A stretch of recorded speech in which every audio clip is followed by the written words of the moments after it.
Harriet and Jacob's overall experience as a slave girl wasn't a good experience. Um, through her story, she mainly talked about the sexual harassment that she faced while while her enslavement was happening. It mentioned a specific one. It mentioned was during her service of the Dr. Flint Dr. Flint's family, where she was sexually harassed on many occurrences, and while she was a young girl too.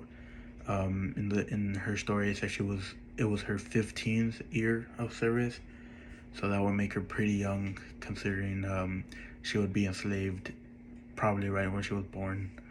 So overall, it was just not a good experience.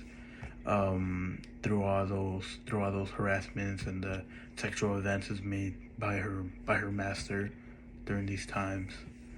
But and then on the other hand, on Mary Chestnut's story, it mainly focuses on the infidelity of of um, of slave owners with their slaves.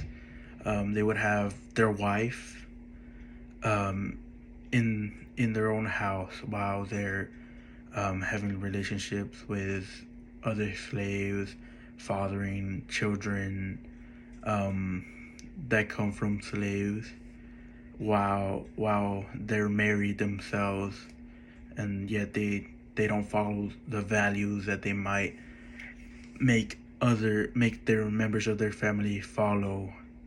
Um, Especially her husband's infidelity, which was another point of her story, which was about the same. Him having relations with a slave, and to the extent the system of slavery oppressed them both. One, she was enslaved and she had to follow what whatever her master ordered her to follow. She didn't really have a choice in the matter, and I guess neither did the wife to a certain extent, because a lot of, a lot of the times women in the South didn't really have any power yet. They were mainly stuck following their husband, or mainly stuck following their husband or their family. And with slavery, they just had another way for their husband to cause infidelity in the family.